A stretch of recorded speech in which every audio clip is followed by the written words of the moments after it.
तो दोस्तों इस वीडियो में हम बात करने वाले हैं one and only Avenue Supermarts यानी कि डी मार्ट के बारे में। और आज के दिन आ चुके हैं डी मार्ट के क्वार्टर 2 FY23 के नतीजे, जिसका इंतज़ार सभी को था। तो इस वीडियो में हम डिटेल एनालिसिस करेंगे, हर मैट्रिक पे यहाँ पर चेक करेंगे किस प्रकार का परफॉर्मेंस रहा है और क्या स्टॉक पे अब गिरावट होगी या फिर नहीं होगी। गिरावट होगी तो क्यों हो सकती है उसको भी समझने की कोशिश करेंगे, आगे की रणनीति, टेक्निकल चार्ट पे लेवल्स। तो काफ़ी इंपॉर्टेंट एंड इन्फॉर्मेटिव वीडियो है, पूरा ज़रूर देखिएगा। तो चलिए सबसे पहले हम यहाँ पर एक बार ओवरव्यू ले लेते हैं नंबर्स का, कैसी यहाँ पर ग्रोथ रही है टॉप लाइन बॉटम लाइन में। तो यहाँ पर रेवेन्यू फ्रॉम ऑपरेशंस की बात करते हैं तो आप देखिए, ये है पिछले साल का क्वार्टर, ये है इस साल का क्वार्टर और ये है सिक्वेंशियल क्वार्टर। तो करोड़ में ये वैल्यू है 7,649 करोड़ का रेवेन्यू बढ़ के हो चुका है 10,384 करोड़। तो वाई ओ वाई बेसिस पे गजब की ग्रोथ देखने को मिल रही है। 10,000 का जादुई आंकड़ा यहाँ पर टच कर लिया है सेल्स में। और सिक्वेंशियल बेसिस पे भी 9,800 करोड़ का रेवेन्यू बढ़ के 10,384 करोड़ हो चुका है। तो क्यू ओ क्यू बेसिस पे भी ग्रोथ है, वाई ओ वाई बेसिस पे भी ग्रोथ है टॉप लाइन में। जो हमको डी मार्ट के स्टोर्स में भीड़ उमड़ती हुई देखने को मिलती है, वो चीज़ यहाँ पर नंबर्स में भी रिफ्लेक्ट होती हुई नज़र आ रही है। बात करते हैं बॉटम लाइन की, तो देखिए आप यहाँ पर 448 करोड़ का प्रॉफिट बढ़ के हो चुका है 730 करोड़। तो वाई ओ वाई बेसिस पे गजब की हमको यहाँ पर प्रॉफिटेबिलिटी में ग्रोथ देखने को मिल रही है और सिक्वेंशियल बेसिस में भी प्रॉफिटेबिलिटी यहाँ पर ग्रो होती हुई नज़र आ रही है। और कंपनी का ईपीएस भी यहाँ पर उसी अनुपात में बढ़ता हुआ नज़र आ रहा है। तो डेफिनेटली कंपनी यहाँ पर साल दर साल और क्वार्टर ऑन क्वार्टर बेसिस पे रेवेन्यू भी जनरेट कर रही है और यहाँ पर प्रॉफिट भी जनरेट कर रही है, विच इज़ रियली गुड। अभी परसेंटेज टर्म्स में कितनी ग्रोथ है और यहाँ पर दूसरी मैट्रिक्स पे क्या यहाँ पर ग्रोथ है वो भी चेक कर लेते हैं। तो यहाँ पर जैसे कि आप देख पा रहे हैं दोस्तों, यहाँ पर अच्छी खासी ग्रोथ हमको देखने को मिल रही है। देखिए 35.8% की ग्रोथ है टॉप लाइन में ईयर ऑन ईयर बेसिस पे। बॉटम लाइन में 63% की ग्रोथ है, जो कि गजब की ग्रोथ है। हालांकि क्वार्टर ऑन क्वार्टर बेसिस पे रेवेन्यू की ग्रोथ जो है अराउंड 6% की है, जो मैंने ऑलरेडी कैलकुलेट कर ली है। पैड ग्रोथ जो है ऑलमोस्ट 7% के आसपास है। तो डेफिनेटली ग्रोथ यहाँ पर देखने को मिल रही है। एंड यहाँ पर अगर हम बात करें स्टोर्स कितने ऐड किए हैं भैया, स्टोर्स ऐड किए हैं 8। तो एज ऑलवेज स्टोर्स ये लगातार ऐड करते हुए देखने को मिल रहे हैं। और हाफ ईयर एंडेड अगर हम नंबर्स देखें तो वो भी गजब के हैं। ईयर ऑन ईयर बेसिस पे गजब की ग्रोथ है, इबिट्टा में अच्छी ग्रोथ है, पैट में गजब की ग्रोथ हमको देखने को मिल रही है। और इस हाफ में मतलब फर्स्ट हाफ में FY23 के, यानी कि जनवरी से लेकर अगर मैं जून तक की बात करूं तो 18 स्टोर्स यहाँ पर ऐड किए हैं। तो अच्छी खासी स्टोर एडिशन भी हमको देखने को मिल रही है।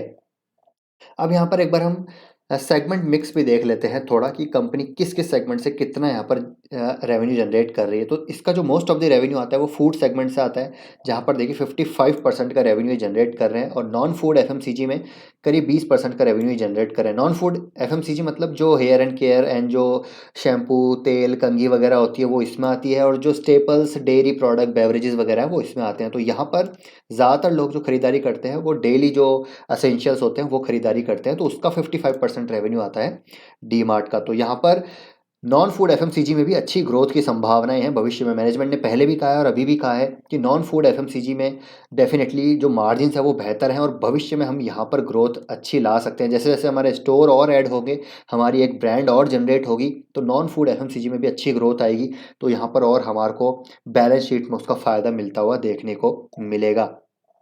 और जो इनकी एवरीडे लो प्राइसिंग वाली जो स्ट्रेटजी है दोस्तों, वो बहुत ज़बरदस्त काम करती है। कोई कंपटीशन यहाँ पर आसपास नहीं फटक पाता। क्लस्टर बेस्ड जो एक्सपेंशन स्ट्रेटजी है वो लगातार हमको देखने को मिल रही है। आप देखिए यहाँ पर कितने स्टोर इनके ऐड हो चुके हैं। अब 302 स्टोर्स ऐड हो चुके हैं अक्रॉस दी कंट्री। एक स्टोर से यहाँ पर शुरुआत की थी 2002 में, आज आप देखिए 20 साल बाद 300 स्टोर हो चुके हैं। और आप मान के चलिए कि अगले 10 सालों में भी यहाँ पर स्टोर्स ये जो हैं फाइव अगले 5 से 10 सालों में स्टोर्स ये 5 फोल्ड करते हुए नजर आएंगे। 5 गुना ज़्यादा स्टोर्स हमको डी मार्ट के देखने को मिलेंगे। क्लस्टर बेस्ड एक्सपेंशन स्ट्रेटजी के तहत पूरा मार्केट ही कैप्चर करने वाले हैं। और मैनेजमेंट जो है, एग्जीक्यूशन कैपेबिलिटीज़ तो बहुत ही गजब की नज़र आती है। अब यहाँ पर अगर आप रिटेल बिजनेस को एनालाइज कर रहे हैं तो लाइक फॉर लाइक ग्रोथ देखना भी ज़रूरी है। मतलब कि पर स्टोर यहाँ पर ही कितना रेवेन्यू जनरेट कर रहे हैं, इसके बेसिस पे यहाँ पर मार्केट इसको काफ़ी एनालाइज करता है। काफ़ी मतलब एक तरह से आप कह सकते हैं कि उस प्रकार वैल्यू भी करता है। तो यहाँ पर अगर हम देखें तो जो एमडी साहब हैं, उन्होंने कहा है कि लाइक फॉर लाइक ग्रोथ जो अब की बार रही है 6.5% एनुअलाइज्ड और 20.8% एब्सोल्यूट बेसिस पे यहाँ पर ग्रोथ रही है। अब यहाँ पर जो मैं देख रहा था इनकी जो बास्केट ग्रोथ रहती है, एलएफएल ग्रोथ जो रहती है, मतलब यहाँ पर अराउंड 10 to 12% के आसपास रहती है, लेकिन अब की बार यहाँ पर 6.5 ही देखने को मिल रही है। तो यहाँ पर इनका भी कहना है कि we are seeing lesser like for like growth in older store significantly.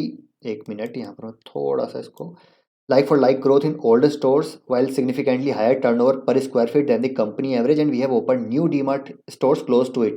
However, we do not see that effect in our younger stores that are doing well. तो कहीं ना कहीं यहाँ पर lesser like for like growth है older stores के लिए, हालांकि इनके जो younger stores हैं वो काफ़ी अच्छा कर रहे हैं, वहाँ पर फुटफॉल काफ़ी अच्छा है। लेकिन हो सकता है ये एक चीज़ यहाँ पर नेगेटिव हो सकती है, अगर मार्केट में इस वजह से गिरावट आई तो वो ये चीज़ हो सकती है कि यहाँ पर थोड़ा सा एलएफएल ग्रोथ कम नज़र आ रही है। जो मैंने पहले नंबर्स में देखे थे, जो पहली अर्निंग्स थी, प्रीवियस क्वार्टर्स की जो अर्निंग्स थी, वहाँ पर अराउंड 10 to 15% के अराउंड ही यहाँ पर जो है हमको एलएफएल ग्रोथ देखने को मिलती है। बाकी लेट्स सी, मार्केट मेरे हिसाब से देखिए इसको पॉजिटिव ही लेना चाहिए, क्योंकि नंबर्स की ग्रोथ जो है, प्रॉफिटेबिलिटी की और रेवेन्यू की ग्रोथ जो है वो यहाँ पर अच्छी है। हालांकि मार्जिन्स में थोड़ा सा यहाँ पर डेंट है।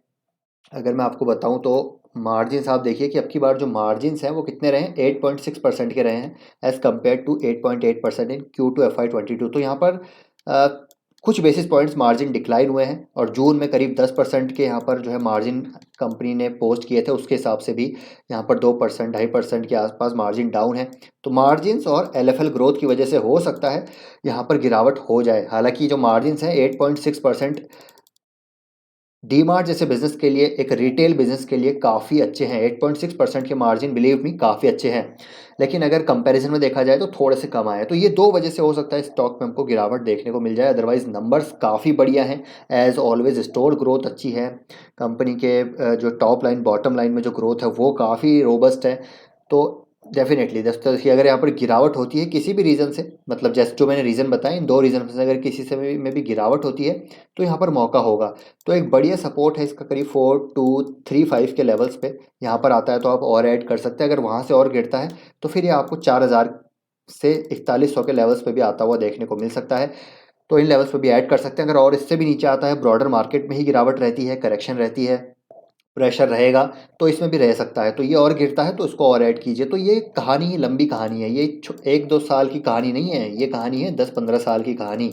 तो इसको ऐड करते रहिए, कंसिस्टेंट कंपाउंडर है डीमार्ट, और रिटेल बिजनेस तो डेफिनेटली इंडिया जैसी इकोनॉमी में, डेमोग्राफी में ग्रो होने ही वाला है। बाकी आप खुद डीमार्ट जाइएगा, किसी भी स्टोर में जाइएगा, आपको सच्चाई अपनी आंखों से दिख जाएगी कि किस प्रकार का ये बिजनेस मॉडल है। और मैनेजमेंट भी काफ़ी लाजवाब है। 75% स्टेक तो मैनेजमेंट ही यहाँ पर होल्ड करके रखता है, रिटेल के पास तो बहुत कम है।